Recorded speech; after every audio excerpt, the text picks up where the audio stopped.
Hi, everybody. This is the first day of my work from home quarantine rules blog. It is March 15th, 2020. This day marks the first day that I was told to work from home and pretty much don't come into work.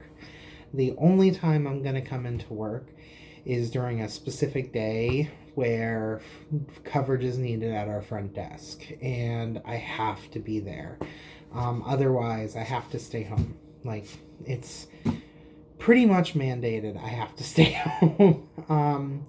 So I guess it's good in a way, but it's also not great because I love being around people and I love, interacting with people and being available for the people that we serve at work. And so it's really hard for me right now to have this information because working and getting out every day helps me deal with my anxiety.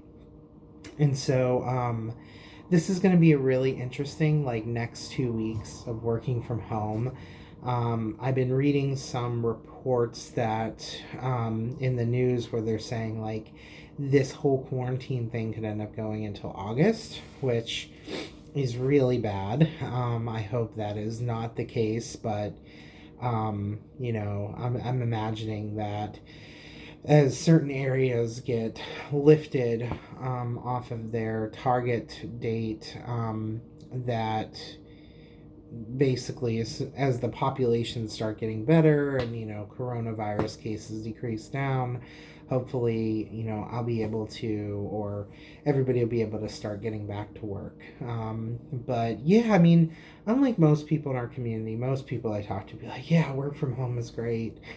And yeah, I mean, it is to a point, but for me, I like interacting with people in person, and so it's not super great for me. I still have, Microsoft Teams, which is a social messaging slash business app that you can interact with people from work and do Skype and video calls. And, I still got, things to do, financial stuff to watch or whatever, and audits of things and such, and working with other people at my work.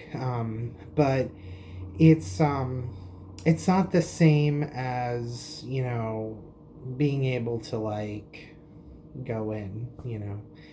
Um, yeah, and so it's hard. I think the biggest thing that I'm worried about isn't really myself. I really don't have any health issues, which amazingly, I just have, like, high blood pressure and I have stupid lymphedema on my leg, but I don't have any respiratory problems or breathing problems or anything like that. I do have CPAP, but that's, like, really well controlled and it's actually very mild. But I know people that, have, you know, severe asthma or severe emphysema or all kinds of COPD related daily kind of stuff, and that's really scary. A few members of my family, one that's older, has emphysema, and as you know, they all live in Pittsburgh, and I'm really worried about them. I am so scared that if they get this, they are going to die, and I'm trying to remain positive. I've been calling my family in Pittsburgh pretty much every day. My mom is under quarantine, but she doesn't listen. As some of you may have seen her on the channel, she's very just. She does her own thing. Like, whenever they told her, like, oh, you have to quarantine yourself, she just totally was not having that. So she's going out to Walmart every day, and she's going to the library, and she's going to bingo, and she's doing, like, all these old person things, and she's surrounded by other old people, and I'm just like, I just worry, I severely worry about her. But my family is going to do what they're going to do, and I'm going to be okay with that. But yeah, I mean, just general thoughts. It's a weird time that we're living in. I, like, love sci-fi, as some of you may know. I love Star Trek, and I love sci-fi based games and, novels and all of these different things. And so I kind of wanted to live in an era where there was like warp drive or meeting aliens or discovering a new planet or a dimension or whatever. I kind of didn't want the sci-fi movie book that would make, come into my life to be a pandemic. Like, that's really not what I wanted. Like, no zombie apocalypse, yes, warp drive, but that didn't quite happen. So here we are. And it's really interesting too because it's kind of weird.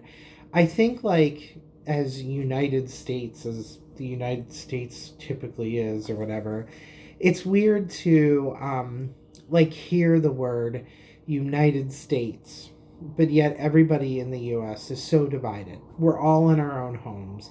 We're all in our own lives. It's to the point where if you walk down the aisle and you pass by somebody with a shopping cart, you're not going to look at them. You're not going to talk to them. You're just going to be like, I want my fucking eggs. Like, get out of my way, you bitch. Like, you don't want to be bothered with them. And I actually had to go out grocery shopping on Friday.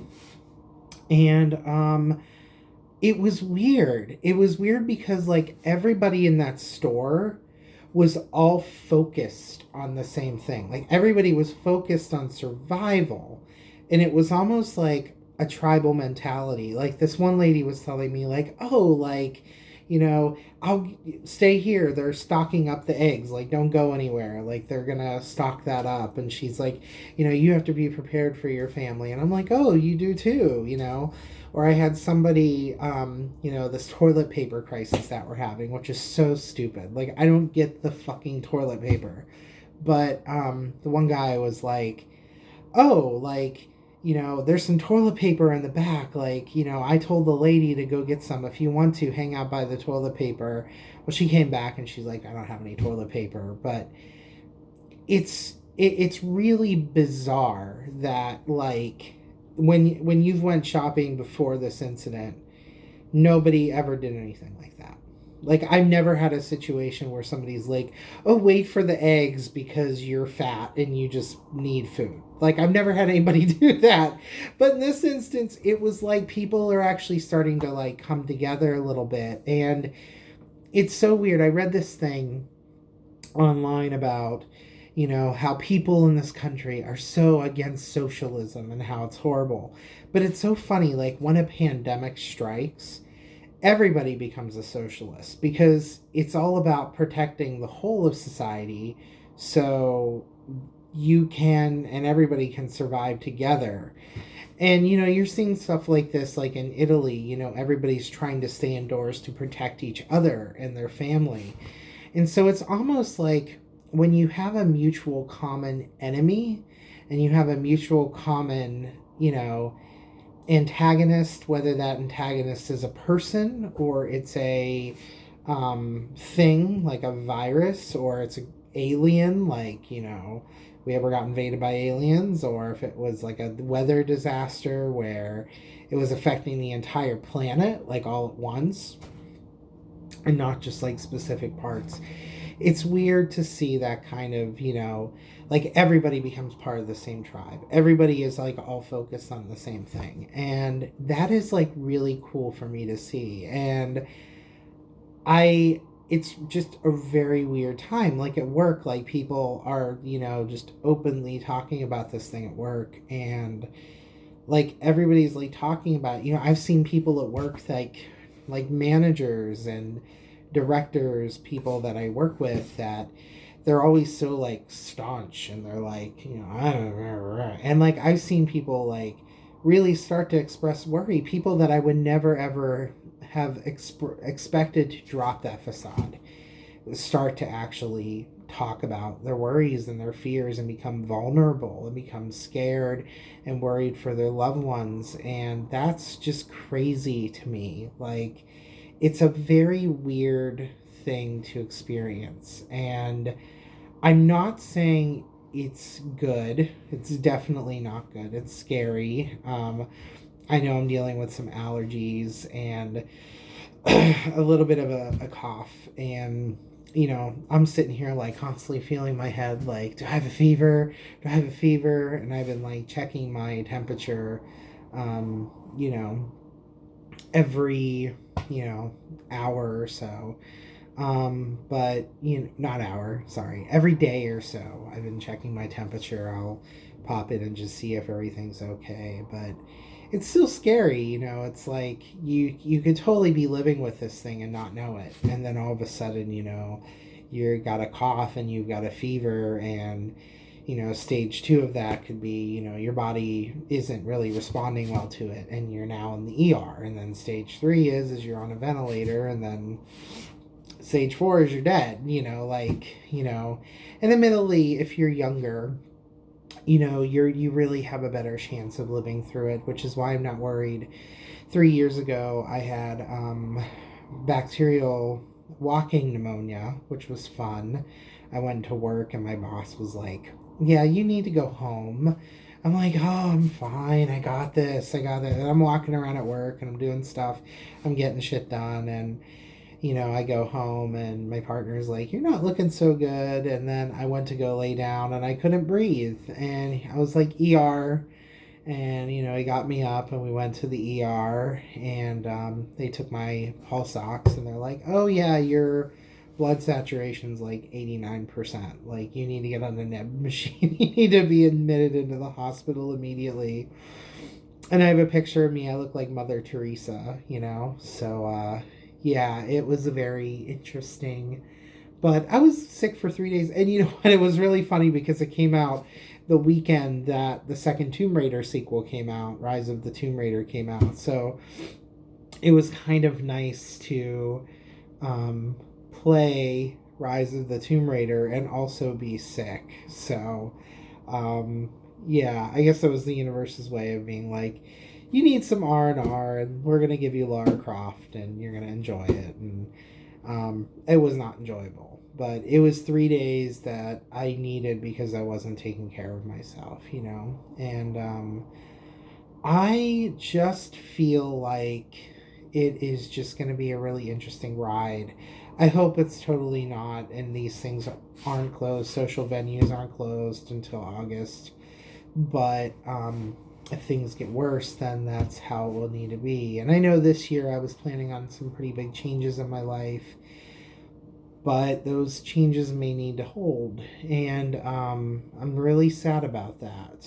I was hoping to do something really cool this year, but which I can't really talk about that much.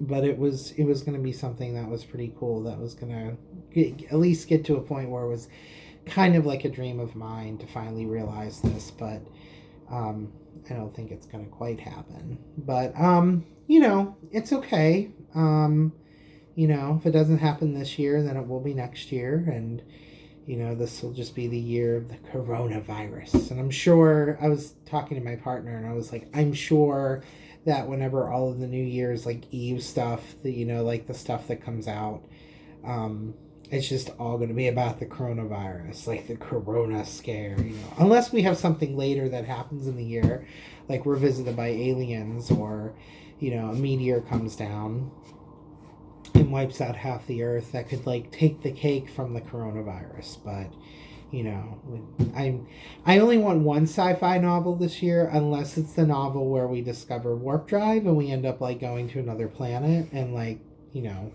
we encounter a really cool race of like loving aliens who will give us tons of knowledge to make our shitty society better and give us replicators and holodecks. Like, that would be awesome. That would be the only other novel for sci-fi that I would really love to have happen this year. So, but yeah, so I will do an update. I was thinking about doing this daily, but now that I'm really pondering it, I'm thinking probably maybe doing it like every other day, or every 3 days, or however often, whenever I feel like I'm feeling pretty ragged from working from home. But it's gonna be hard. I don't like to be indoors, which is really contrary to a guy that wants to be really big, because when you get to a point that you can't get out of your house, you're kind of indoors, but for me, I absolutely hate it. I can't stand to be indoors, and I can't stand ruts where I do the same thing over and over again. So it's going to be interesting. And thankfully, I do have my work to keep me busy. And, I do have Final Fantasy 14. I would have loved to have Final Fantasy 7 because this would be like the perfect time for it. Like everybody has to be home right now for the most part, whether you're working from home because your company demands it, or you sadly got laid off and you can't find work because, you're in the hospitality industry or whatever, which, I mean, that's like devastating to me. Like, you could be like a server at, a restaurant for, I don't know, like fucking, like 15 years, and you're like, oh yeah, like, sorry, excuse me, sorry, because you know, we don't have any customers, we're gonna have to let you go.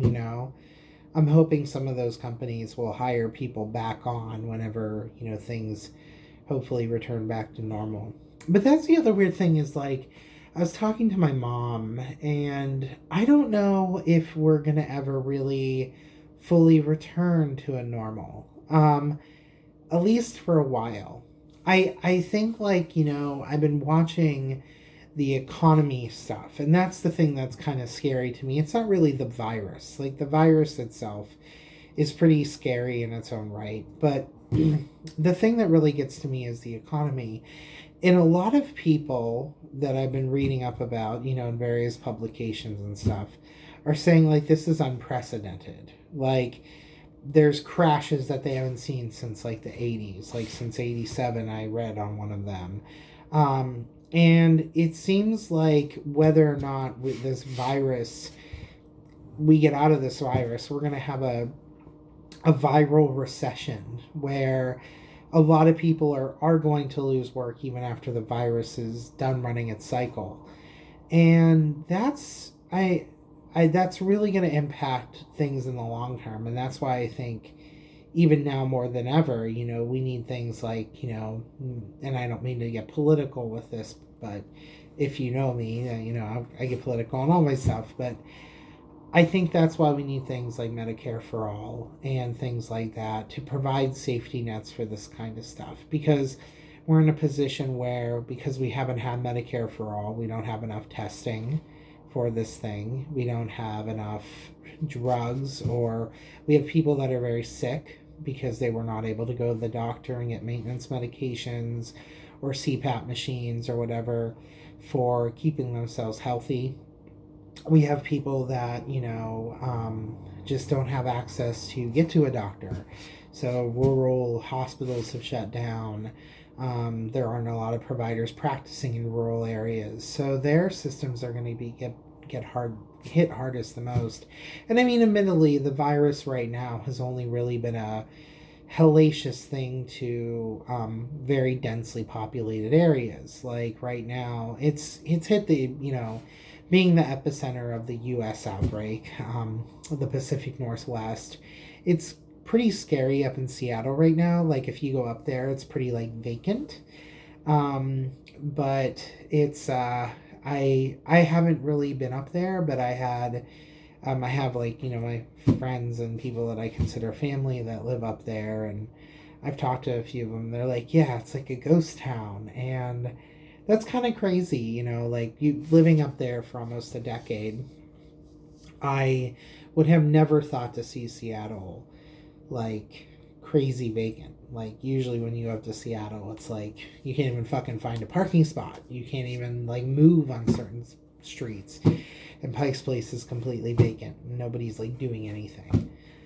So, it's very scary. And, I just don't know how that's going to look down the road for a lot of people. So I think that's why, like, we do need things like Medicare for all. We do need things that are social safety nets to protect us against stuff like this, because, all these stockbrokers and all these really rich people like Bezos and all that stuff, they're all like, oh, I don't want to pay taxes or whatever.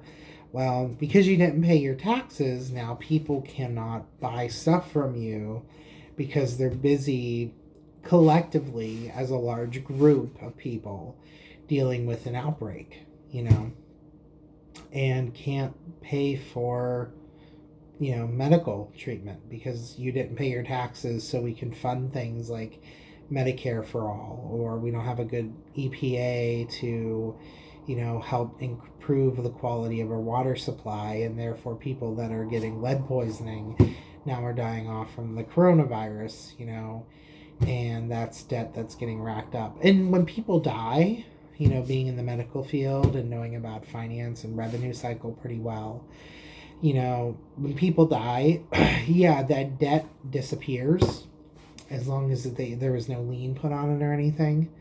But that is money that doesn't get paid towards the program that's funded for it. So those doctors that did the surgery on the patient that died, that the insurance isn't reimbursing, that money doesn't get paid to the doctors. That money doesn't get funneled into teaching programs and teaching hospitals to help build more medical staff. It's completely lost. And unfortunately, because of that loss, we end up losing out on developing really great medical professionals, developing great medical curriculums. It's just a disaster, like, for everyone involved. And the only people that win are the stockbrokers and the really rich people, and that money just sits in accounts and it does nothing. So I hope that this entire thing will maybe incite a little bit of thoughtfulness from those who are extremely rich. It probably won't. We'll probably need something bigger and greater, like some flesh-eating, zombie-creating virus to perhaps do that. Who knows? That probably won't either. Maybe it'll take, like, I don't know, something, that I won't say on camera, because if I say it, I'm sure, like, police will be here or whatever. Because it's all in my mind, but I never would do it, so. But anyway, yeah. So this is day one of quarantine. I'm trying to think of something fun for this. But I just can't. I can't. Day one of the quarantine cabin blog. I like that.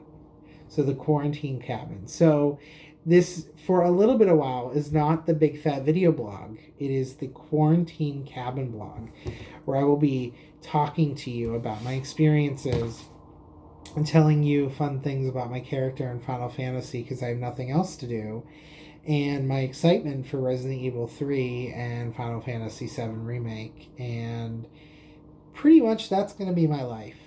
And an occasional Walmart run, because, I'm going to have to, beat everybody to the store, hopefully, to buy, 80 rolls of toilet paper. I'm kidding about that. It'd be funny, I know I have to wrap this up, but it'd be funny, in the future, if there's, a holiday after this, and it's, they call it, it's, the first day this all started is, the first case of, I know I'm joking about this, and I have the worst dark sense of humor, because my way of dealing with a crisis is laughter. I got that off of my ex. Damn you, Joey. But it would be funny, the very first day of the crisis, there's, the first death that happened, unfortunately, in the U.S. There's some, holiday to celebrate that specific event, and it's, Coronavirus Day, and it's, renamed something else, and people are having, parties in the future where toilet paper is streamers, and people are just, instead of there's, being, fun spray, the spray string, there's Lysol, and everyone buys each other Lysol and Clorox wipes, and then they have a cake that's made out of scrub brushes or something. I don't know. I could go along with that, but it's a really cool idea for a party next year. If you wanted to have a random party like Pi Day that is in between Valentine's Day and Easter, it's that gray area where you could make your own Corona party. So, and you could have Corona beer, and we could celebrate and you could like have it a 2-day party where you don't go into work and you reminisce about the time that you spent in quarantine. But yeah, sorry, that's my dark sense of humor. In all seriousness, this does suck for many reasons, and it is scary. So I hope you all are safe. I will record something here next within the few days and post a new video. So thank you for going down my lane of boredom with me. Thank you, and I hope this made some of you laugh. If it didn't, and you're still here and you're watching my video, I'm happy you're still here. If you're not here, then I understand, because I wouldn't be here either. So all right, take care, stay safe, wash your hands. I'll talk to you in a few days. Bye.